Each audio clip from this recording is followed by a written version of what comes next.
Hello everyone, हम लोगों के अकाउंटिंग टर्मिनोलॉजीज कंटिन्यू हैं। 2 वीडियोस और बाकी हैं, एक वेडनेसडे और एक फ्राइडे। और फ्राइडे के साथ हम लोग इन टर्मिनोलॉजीज को खत्म करेंगे and right from next week हम लोग अकाउंट्स के प्रैक्टिकल सम्स को शुरू करेंगे। स्टूडेंट्स, हम लोगों ने इसके पहले 28 टर्म्स हम लोगों ने डिस्कस कर लिए हैं। अब हम लोग 29th टर्म डिस्कस करने जा रहे हैं, विच इज प्रॉफिट, या जिसको हम लोग गेन भी कह सकते हैं। स्टूडेंट्स, प्रॉफिट या गेन का मतलब क्या होता है कि जब आपके पास रिसिप्ट ज्यादा होती है पेमेंट से, मतलब आपके पास पैसा आया ज्यादा है। सपोज करो आपके पास पूरे साल में 10 लाख रुपए आए, 8 लाख रुपया आपके वहां से गया, बाकी आपके पास 2 लाख रुपया बचा, जो आपका कहलाता है गेन। मतलब जब हमारे पास पैसा आया ज्यादा है और हम लोगों ने पैसा दिया कम है, इसका मतलब आने वाला इनफ्लो ज्यादा है कंपैरिजन टू आउटफ्लो, इसको हम लोग कहते हैं गेन। अब स्टूडेंट्स, प्रॉफिट या गेन एक और एंगल से भी होता है, मैं आपको समझाता हूं कैसे। सपोज करो आपका मोटर कार है 80,000 रुपीज का और आपने उस मोटर कार को 82,000 रुपीज में बेचा, 2,000 रुपये आपको ज्यादा मिला, इसको हम लोग कहते हैं प्रॉफिट या गेन। तो इन शॉर्ट क्या होता है कि जब आपके वहां से जो पैसा गया हो उससे ज्यादा पैसा आपके पास जब आया हो, उसको हम लोग प्रॉफिट या गेन कहते हैं। लॉस उसका उल्टा होता है, जब हमारे पास रिसिप्ट हुई हो 8 लाख रुपए की, मतलब आया आपके पास 8 लाख रुपया, लेकिन आपके वहां से पेमेंट हुई हो 10 लाख रुपए की, मतलब आपने पैसा दिया ज्यादा है, तो 2 लाख रुपया आपके वहां से ज्यादा गया, उसको हम लोग कहेंगे लॉस। तो जब आपके पास पैसा आया कम है और गया ज्यादा है, उसको हम लोग कहते हैं लॉस। जब पैसा आया ज्यादा है गया कम है, तब उसको गेन या प्रॉफिट बोलेंगे। इसी तरीके से सपोज करो आपकी मोटर कार है 80,000 की, आपने उसको 75,000 में बेचा है, 5,000 रुपया कमाया, जो हमारा लॉस कहलाएगा। तो स्टूडेंट, इन शॉर्ट प्रॉफिट या गेन का मतलब होता है जब आपके पास ज्यादा पैसा आता है, और लॉस का मतलब होता है जब आपको ज्यादा पैसा देना पड़ता है। अब स्टूडेंट्स, हम लोग 31 टर्म पे आते हैं, डेटर। ये बहुत इंपॉर्टेंट टर्म है। डेटर और बिल्स रिसीवेबल, मतलब 31 और 32, ये दोनों टर्म्स एक दूसरे के साथ रिलेटेड है। अब ये टर्म्स क्या है ना, आप लोग ध्यान से सुनेंगे। स्टूडेंट्स, जब भी हम लोग गुड्स को सेल करते हैं ना, जब मैं किसी को गुड्स बेच रहा हूं, तो उसमें मेरे पास 2 ऑप्शंस होते हैं। मैं 2 तरीके से गुड्स को बेच सकता हूं। या तो मैं उसको कैश पे सेल कर सकता हूं, या उसको मैं क्रेडिट पे सेल्स कर सकता हूं। तो स्टूडेंट्स, जब हम लोग गुड्स को क्रेडिट पे सेल करते हैं ना, जिस पर्सन को हम लोग गुड्स क्रेडिट पे सेल करते हैं, that person is considered as debtor. फिर से एक बार समझेंगे। हम लोग जब गुड्स को बेचते हैं किसी को, सेल्स का मतलब होता है गुड्स को बेचना। हम लोग जब किसी को गुड्स बेचते हैं ना, तो हमारे पास 2 ऑप्शन होते हैं, या हम लोग उसको कैश पे बेच सकते हैं, या हम लोग उसको क्रेडिट पे बेच सकते हैं। अगर हम लोग जिसको क्रेडिट पे गुड्स बेच रहे हैं, उस पर्सन को हम लोग कहते हैं डेटर। तो इन शॉर्ट, डेटर मतलब the person to whom goods are sold on credit is considered as debtor. एक ऐसा पर्सन जिसको हम लोग गुड्स क्रेडिट पे सेल करते हैं, उस पर्सन को हम लोग डेटर कहते हैं। अब स्टूडेंट्स, मैंने आपको पहले ही बोला कि 31, 32 दोनों एक दूसरे के साथ कनेक्टेड है। ध्यान से सुनना बेटा।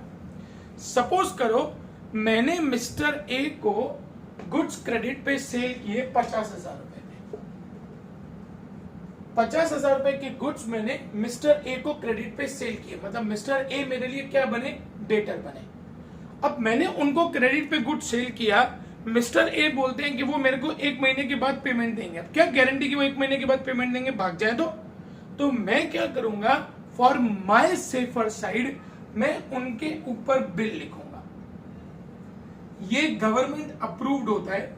इस बिल के अंदर सामने वाले पर्सन का नाम, पार्टी का नाम, हमारा नाम, अमाउंट, किस डेट पे वो हमको पेमेंट देने वाले हैं, वो सब कुछ लिखा होता है। और यहाँ पे गवर्नमेंट का स्टैंप आता है। गवर्नमेंट के स्टैंप आने से क्या होता है ना कि जो मिस्टर ए हैं, जिनको मैंने 50,000 के गुड सेल किए हैं, वो लीगली बाउंड हो जाते हैं मुझे पैसा देने के लिए। तो मेरे पास 1 महीने के बाद पैसा आएगा। मिस्टर ए मुझे इस बिल के बेसिस पे 1 महीने के बाद पैसा देंगे, मेरे पास पैसा आएगा, इसीलिए वो बनेगा मेरे लिए बिल्स रिसीवेबल। तो बिल्स रिसीवेबल का मतलब होता है कि जब हम लोगों ने किसी पार्टी के ऊपर, किसी पर्सन के ऊपर बिल लिखा है और कुछ टाइम ड्यूरेशन के बाद वो पर्सन हमको पैसा देने वाला है, हमारे पास पैसा आने वाला है, तो उसको हम लोग बोलेंगे बिल्स रिसीवेबल। इसलिए मैंने आपको पहले ही बोला था बेटा कि ये दोनों एक दूसरे के साथ कनेक्टेड है। एक बार फिर से हम लोग डेटर और बिल्स रिसीवेबल को समझेंगे। सेल्स 2 तरीके का होता है, cash sales and credit sales. जब हम लोग किसी को क्रेडिट पे गुड्स सेल करते हैं, वो हमारे लिए पर्सन कहलाता है डेटर। हमको क्या सेफ्टी, क्या श्योरिटी कि हमने उसको गुड्स बेचे हैं तो हमको पेमेंट देगा, तो हम लोग उसके ऊपर क्या करेंगे, एक बिल लिखेंगे सेफर साइड के लिए। गवर्नमेंट स्टैंप के साथ ये फिक्स हो जाएगा कि 1 महीने के बाद मिस्टर ए जो है वो मुझे पैसा देंगे, मेरे पास पैसा आएगा, इसीलिए हम लोग उसको बिल्स रिसीवेबल बोलेंगे। आगे बढ़ते हैं बेटा। अब आते हैं क्रेडिटर्स। अब 33, 34 ये एक दूसरे के साथ कनेक्टेड है। हम लोग जब गुड्स परचेज करते हैं ना, तो अगेन परचेज 2 तरीके का होता है। एक होता है कैश परचेज और एक होता है क्रेडिट परचेज। ध्यान से देखना बेटा, जब हम लोग किसी से गुड्स क्रेडिट पे परचेज करते हैं तो हम उसको 15 दिन, 20 दिन, 1 महीना, 2 महीने के बाद पैसा देते हैं। तो वो हमारे लिए, जिससे हम लोग क्रेडिट पे गुड्स परचेज करें और उसको हम लोग फ्यूचर में पैसा दें, वो हमारे लिए कहलाता है क्रेडिटर। स्टूडेंट्स, हमेशा क्रेडिटर और डेटर में कंफ्यूजन रहता है। हम जब किसी को गुड्स क्रेडिट पे सेल करते हैं वो डेटर होता है, और जब हम लोग किसी से गुड्स क्रेडिट पे परचेज करते हैं, मतलब क्रेडिट पे गुड्स खरीदते हैं, वो हमारे लिए क्रेडिटर कहलाता है। बिल्स पेबल क्या होता है? सपोज करो मैंने सामने वाली पार्टी से क्रेडिट पे गुड्स परचेज किए, मिस्टर ए से या मिस्टर बी से मैंने 30,000 रुपए के गुड्स परचेज किए। मैंने उनको बोला कि मैं 1 महीने के बाद पेमेंट दूंगा, मैं भाग गया तो क्या गारंटी, क्या सेफ्टी? तो वो मेरे पे बिल लिखेंगे, यही पैटर्न, वो मेरे पे बिल लिखेंगे जिसमें मेरा नाम, उनका नाम, अमाउंट, डेट और गवर्नमेंट का स्टैंप। इसका मतलब कि मैं बाउंडेड हो गया उनको 1 महीने के बाद, 15 दिन के बाद, 20 दिन के बाद पैसा देने के लिए। मुझे उनको पैसा देना है, इसलिए वो कहलाता है बिल्स पेएबल। यहां हमारे पास पैसा आएगा, हमने उनको क्रेडिट पे गुड्स बेचे हैं और वो अपने को 1 महीने के बाद पैसा देंगे, मतलब यहाँ पे अपने पास पैसा आएगा, इसीलिए वो बिल्स रिसीवेबल कहलाएगा। और यहाँ पे हमने उनसे गुड्स खरीदे हैं, मतलब हमको उनको 15 दिन के बाद, 20 दिन के बाद, 1 महीने के बाद पैसा देना है, जाएगा पैसा, इसीलिए हम लोग उसको बोलेंगे बिल्स पेएबल। तो स्टूडेंट्स, एक हम लोगों ने डिस्कस किया बिल्स रिसीवेबल, मतलब जो पैसा हमारे पास आएगा, और दूसरा हम लोगों ने डिस्कस किया बिल्स पेएबल, मतलब जो हमारे वहां से पैसा जाएगा।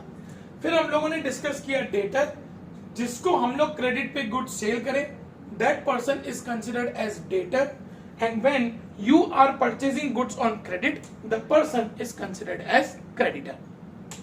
Next is receivables. Students, हम लोग जब बिजनेस करते हैं ना, तो 2 सिचुएशंस उसमें होती है। एक तो हमारे पास तुरंत पैसा आता है, अभी का अभी हमारे पास पैसा आ गया। दूसरा होता है रिसीवेबल। रिसीवेबल मतलब जब हमारे पास फ्यूचर में पैसा आएगा। कब फ्यूचर में पैसा आएगा, ध्यान से सुनना। हमने क्रेडिट पे गुड्स सेल किया, वो हमको 15 दिन, 20 दिन के बाद पैसा देगा, मतलब अपने पास पैसा फ्यूचर में आएगा। तो डेटर्स के वहां से पैसा रिसीवेबल होता है। बिल्स रिसीवेबल, इसको शॉर्ट में बीआर बोलते हैं। बिल्स रिसीवेबल का पैसा आता है, या हमको किसी से कमीशन मिलने वाली है, अभी तक मिली नहीं है, हमारे पास कमीशन आने वाली है, या हमारे पास ओएस का मतलब होता है आउटस्टैंडिंग, आउटस्टैंडिंग कमीशन है या आउटस्टैंडिंग इंटरेस्ट है।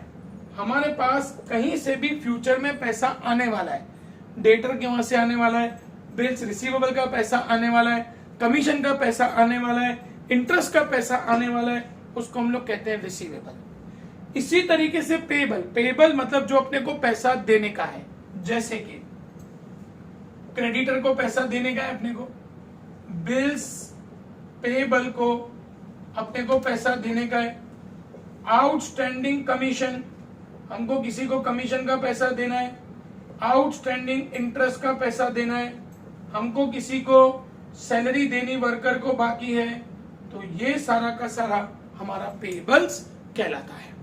तो स्टूडेंट्स हम लोगों ने आज टोटल 8 टर्म डिस्कस किए। एक बार 8 के 8 टर्म हम लोग रिवाइज कर लेते हैं। सबसे पहले प्रॉफिट या गेन। प्रॉफिट या गेन का मतलब होता है जब हमारे पास पैसा आता ज्यादा है और जाता कम है। आया 10 लाख, गया 8 लाख, बाकी जो बचा 2 लाख, वो हमारा गेन या हमारा प्रॉफिट कहलाएगा। सपोज हमारे पास मोटर कार 80,000 की है, जिसको हम लोगों ने 82,000 में बेचा, मतलब 2,000 रुपए ज्यादा आया, वो हमारा प्रॉफिट या गेन कहलाएगा। Next is loss. हमारे पास रिसिप्ट है 8 लाख की, मतलब आया 8 लाख रुपया, लेकिन हम लोगों ने पेमेंट किया 10 लाख रुपए का, मतलब 2 लाख रुपए का हम लोगों ने ज्यादा पेमेंट किया है, वो हमारा लॉस कहलाएगा। सपोज मोटर कार हम लोगों ने ली 80,000 की, बेचा उसको 75,000 में, मतलब 5,000 रुपया कमाया, वो हमारा कहलाएगा लॉस। डेटर हम लोग कैश पे जब सेल करें और क्रेडिट पे सेल करें, जिस पर्सन को हम लोग क्रेडिट पे गुड सेल करते हैं वो कहलाते हैं डेटर। और सेफर साइड हम लोग उनके ऊपर बिल लिखते हैं ताकि वो उस ड्यूरेशन के बाद हमको पैसा दें, मतलब हमारे पास पैसा आएगा, वो हमारे लिए कहलाता है बिल्स रिसीवेबल। इसी तरीके से जब हम लोग कैश परचेस करें और क्रेडिट परचेस करें, जिस पर्सन से हम लोग क्रेडिट पे गुड्स परचेस करते हैं वो हमारे कहलाते हैं क्रेडिटर्स। उन क्रेडिटर्स के वो क्रेडिटर्स हम पे बिल लिखेंगे, मतलब 15 दिन, 20 दिन, 1 महीने के बाद हमको उनको पैसा देना पड़ेगा, तो वो हमारे लिए कहलाएंगे बिल्स पेएबल। जब हमारे पास पैसा आने वाला होता है वो हमारा बिल्स रिसीवेबल कहलाता है, और जब हमको किसी को पैसा देना होता है वो हमारा बिल्स पेएबल कहलाता है। फिर 35वां नंबर हम लोगों ने डिस्कस किया रिसीवेबल्स। रिसीवेबल मतलब जो भी हमारे पास पैसा आने वाला है, डेटर के वहां से पैसा आने वाला है, बिल्स रिसीवेबल का पैसा आने वाला है, कहीं से कमीशन ओएस मतलब आउटस्टैंडिंग कमीशन है, मतलब हमको कमीशन किसी से आने वाली है, आउटस्टैंडिंग इंटरेस्ट है, हमको किसी से इंटरेस्ट आने वाला है, ये सब हमारे कहलाते हैं रिसीवेबल्स। फिर पेएबल्स। पेएबल्स मतलब हमको किसी को पैसा देना हो, जिससे क्रेडिट पे गुड्स परचेस किए, क्रेडिटर्स को पैसा देना है, बिल्स पेएबल का पैसा देना है, किसी को कमीशन देनी बाकी है, जैसे मिलनी बाकी हो सकती है वैसे देनी भी तो बाकी हो सकती है, किसी को कमीशन देनी बाकी है, किसी को इंटरेस्ट देना बाकी है, एम्प्लॉइज को सैलरी देनी बाकी है, मतलब जो पैसा हमारे पास फ्यूचर में आने वाला है that is considered as receivables, और जो फ्यूचर में पैसा हमको किसी को देना है that is considered as our payables. अब स्टूडेंट्स पीछे के कुछ 8-9 टर्म्स और बाकी हैं जो हम लोग नेक्स्ट वीडियो में डिस्कस करेंगे, और इसी के साथ हमारा जो थ्योरिकल पार्ट है हम लोग इस वीक के अंदर कंप्लीट कर देंगे। थैंक यू बेटा।